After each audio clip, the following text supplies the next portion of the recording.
Maendeleo ya kiuchumi na kijamii ya taifa lolote duniani hutegemea sana kuwepo miundombinu imara ya usafiri na usafirishaji ambayo ndiyo huchochea maendeleo ya sekta nyingine nyingi.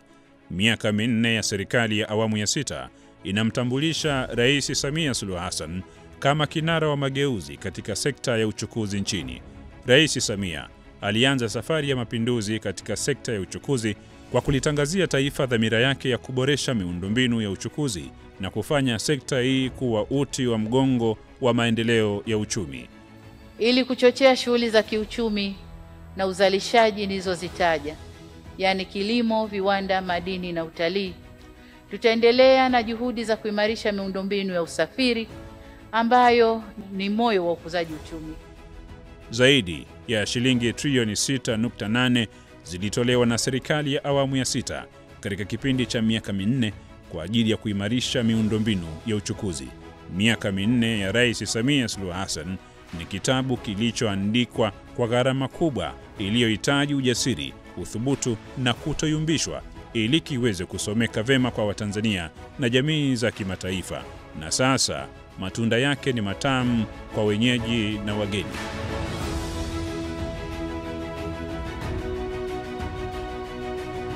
Rais Samia alifunga mkanda kufanya mageuzi katika sekta ya bandari.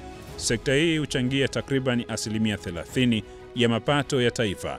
Hivyo ilihitaji maboresho makubwa ili kuendana na kasi ya maendeleo ya teknolojia na ushindani wa kimataifa. Ndani ya miaka minne, Rais Samia amebadili kabisa sura na uwezo wa bandari za Dar es Salaam, Tanga na Mtwara. Uwekezaji wa DP World ni utekelezaji wa serikali wa kushirikisha sekta binafsi katika shughuli za kiuchumi. Nitakumbuka katika muda mrefu tangu miaka ya 90 tuliamua kwamba sasa sekta binafsi iingie katika maeneo mbalimbali ikiwemo bandari. Mizigo tunaipata sasa hivi, wale wanafanya mahotel forecasting, wote they got it wrong. Walidhani hiyo mizigo tutaipata 2030. Kwa hiyo na maana mafanikio ya serikali ya awamu ya 6 katika kipindi cha miaka hii minne yametuwezesha kupata matokeo ambayo tulidhani tungeyapata mwaka 2030. Kupitia uwekezaji mkubwa wa kimapinduzi uliofanyika katika bandari ya Dar es Salaam, mapato yameongezeka kutoka wastani wa bilioni 800 kwa mwaka hadi trilioni 1.1 kwa mwaka. Rais Samia Suluhu Hassan aliigeukia bandari ya Tanga na kufanya mageuzi yaliyobadili kabisa uchumi wa jiji la Tanga. Bandari ya Tanga imepokea ongezeko kubwa la meli kutoka meli 118 mwaka 2019-2020 mpaka meli 307 mwaka 2023-2024, huku mapato yakiongezeka kutoka bilioni 17.2 mwaka 2019-2020 hadi bilioni 45.69 mwaka 2023-2024. Awamu ya kwanza ilijumuisha kuongeza kina cha mlango bahari meli inapoingia na kutoka kilomita 1.7, kuchimba kutoka mita 3 mpaka 13 kwa upana wa mita 135. Vilevile ilijumuisha kuongeza kina cha maji sehemu ya kugeuzia meli turning basin kutoka mita 3 mpaka 13 kwa kipenyo cha mita 400. Vilevile ilijumuisha ununuzi wa vifaa vina kuendeshea shehena za bandarini. Mtwara ni kitovu cha uchumi kwa mikoa ya kusini na nchi jirani. Rais Samia Suluhu Hassan, kinara wa mageuzi katika sekta ya uchukuzi, akaweka tabasamu na vicheko kwa wakulima wa korosho kupitia bandari ya Mtwara na kufungua mlango wa meli nyingi za kigeni na soko la kimataifa katika zao la korosho. Korosho sasa isafirishwe kutokea bandari ya Mtwara. Sasa mimi sielewi ni nini kinawazuia Mtwara kutokusafirisha pale korosho, kwa sababu bandari wamesema wako tayari na kila kitu kiko pale, mpaka makasha ya kusafirishia. Jumla ya shilingi bilioni 157.8 zilitumika kuendeleza bandari ya Mtwara, na sasa matunda yake yanaonekana si tu kwa serikali bali kwa Watanzania wanaosafirisha bidhaa zao kupitia bandari ya Mtwara. Wakulima wenyewe wa vijijini Mtwara na Lindi wamenufaika. Wafanyabiashara wenyewe wachukuzi ambao kinunua korosho kutoka vijijini huko kuleta bandari Mtwara wamenufaika. Magari yenyewe yanayosafirisha korosho kutoka huko vijijini kuja Mtwara wamenufaika. Leo ukienda vijijini wilaya mkoa wa Mtwara na Lindi utaona majumba yanajengwa ya wananchi wenyewe ambao wakulima na wafanyabiashara wamenufaika vizuri sana. Sambamba na maboresho makubwa katika bandari hizi, Rais Samia akaelekeza nguvu katika ujenzi wa bandari kavu ya Kwala katika wilaya ya Kibaha mkoani Pwani. Bandari kavu ya Kwala inatarajia kuhudumia makasha 823 kwa siku na makasha zaidi ya 300,000 kwa mwaka, sawa na 30% ya makasha yote yanayohudumiwa na bandari ya Dar es Salaam. Mradi huu ulioigharimu serikali zaidi ya shilingi bilioni 83 unatarajiwa kuwa kichocheo cha uchumi kwa mikoa ya Pwani na Dar es Salaam, pamoja na kurahisisha usafirishaji wa mizigo katika nchi za Burundi, Rwanda, DR Congo, Malawi, Zambia na Uganda zinazotumia bandari ya Dar es Salaam na reli. Kwanza ni sehemu ya kuisaidia bandari ya Dar es Salaam, ili mizigo ambayo inachukua muda mrefu kuja kuondolewa pale, basi inakimbizwa pale Kwala. Na pale sisi advantage tunayo ni kwamba kuna nchi zaidi ya 10 zina parcel zao pale. Kila nchi tumekatia kipande. Lakini kitu kingine pale ndio sehemu ambapo reli zote zinakutana. Ukitoa Tazara, lakini Tazara unaweza ukaingia either ukitokea Dar es Salaam ili upakue mizigo ingie kwenye MGR au na SGR, au upande wa Kidatu uhamishe ile mizigo ingie MGR, utafika mpaka Kwala. Lakini vile vile kuna kongani kubwa ile Sinotan Industrial Park. Kwa hiyo it's a very strategic area, ni eneo ambalo limekaa kimkakati kuliko maelezo. Rais Samia Suluhu Hassan, kinara wa uchukuzi nchini Tanzania, akawageukia wakazi wa maziwa makuu, Victoria, Tanganyika na Nyasa. Serikali imewekeza zaidi ya shilingi bilioni 110 katika ujenzi wa meli mpya ya abiria ya MV Mwanza kwa safari za Mwanza, Bukoba mpaka Uganda. Rais Samia amefanikiwa kuendeleza mradi huu aliopokea ukiwa katika 33% za ujenzi. Mpaka sasa ujenzi umefikia 98%. Meli hii ina usalama ambao umethibitishwa kupitia taasisi ambazo zinamilikiwa na taasisi moja ya kimataifa inayoitwa International Association of Classification Societies, kwa kifupi inaitwa IACS, ambayo inasimamia taasisi kubwa zinazodhibiti viwango.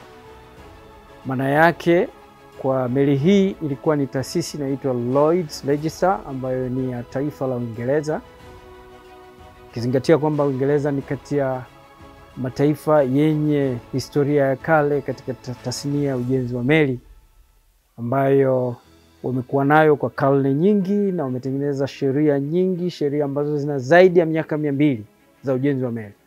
Sambamba na ujenzi wa MV Mwanza, mwaka 2023 serikali ya Rais Samia ilitoa fedha zaidi ya bilioni 19.5 kwa ajili ya ujenzi na ukarabati wa bandari ya Bukoba ili kuruhusu meli kubwa ya abiria ya MV Mwanza kufika Bukoba. Hii ni neema kubwa kwa wakazi wa kanda ya Ziwa na nchi jirani katika kurahisisha usafiri wa abiria 1200 kwa mara moja na kukuza uchumi wa maeneo hayo.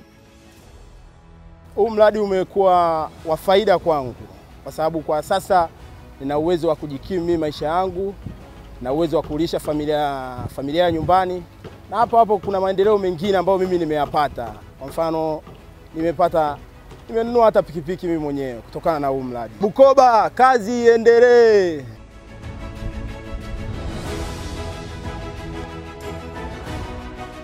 MV Liemba. Hii ni historia na utambulisho muhimu wa wana Kigoma kwa kufufua meli hii iliyoishi zaidi ya miaka 100 na kuwa meli iliyoishi miaka mingi kuliko meli yoyote ile duniani. Rais Samia anarejesha fahari ya Kigoma katika anga za kimataifa. Ukarabati wa meli hii ulianza Julai mwaka 2024. Kukamilika kwa mradi huo kutaunganisha Tanzania kupitia mkoa wa Kigoma na nchi za kusini mwa jangwa la Sahara, hususan Zambia.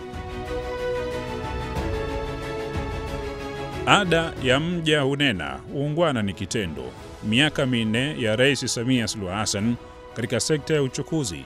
Tazama anga la Tanzania limefunguka, viwanja vipya vimejengwa, vingine vimeboreshwa, ndege mpya zimenunuliwa. Sasa ni rahisi sana kupaa na kufika karibu mikoa yote nchini. Jumla ya shilingi trilioni 1.8 zimewekezwa katika sekta ya anga. Ndani ya miaka minne, Rais Samia amefanikiwa kufanya ukarabati na maboresho makubwa ya viwanja vya ndege takriban 10 na kuanza ujenzi wa kiwanja kikubwa cha kimataifa cha Msalato. Ujenzi wa kiwanja cha ndege cha kimataifa Msalato ambacho kinajengwa kwa gharama ya zaidi ya bilioni 360 umefikia 86% kwa upande wa miundombinu na 52% kwa upande wa majengo.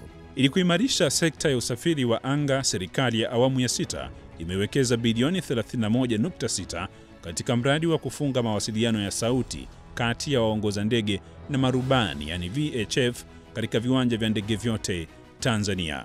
Aidha, kwa kipindi cha miaka minne, Rais Samia amefanikiwa kununua ndege 6 za abiria na 1 ya mizigo, pamoja na rada za kuongozea ndege 4 kwa gharama ya bilioni 67.3 katika viwanja vya ndege vya Julius Nyerere, Kilimanjaro, Songwe na Mwanza. Fikiria Dodoma bila ATCL. Fikiria Mwanza bila ATCL. Fikiria Kilimanjaro bila ATCL. Fikiria SADC bila ATCL. Wawekezaji wanaingia nchini. Wasingekuwa wanatumia mabasi. Mwekezaji anataka kwenda Geita, anachukua ndege, anafika Mwanza. Kwa hizo zote tukizihesabu, muda unaookolewa, connection tunazozifanya katika mikoa na nje ya nchi, faida yake ni kubwa sana kuliko kingine chochote tutakachokizungumza. Katika kukabiliana na mabadiliko ya tabia nchi na kuhakikisha Watanzania wanapata taarifa sahihi za utabiri wa hali ya hewa, serikali ya awamu ya 6 iliongezea uwezo mamlaka ya hali ya hewa kwa kununua na kusimika rada mpya 2 kwa mikoa ya Mbeya na Kigoma zilizogharimu fedha za Kitanzania bilioni 14, pamoja na kufanya ukarabati na maboresho ya rada za Mwanza na Dar es Salaam kwa gharama ya shilingi bilioni 1.3. Mamlaka ya hali ya hewa kwa sasa ina jumla ya rada 5 zilizofungwa katika mikoa ya Mbeya, Kigoma, Dar es Salaam, Mwanza na Mtwara.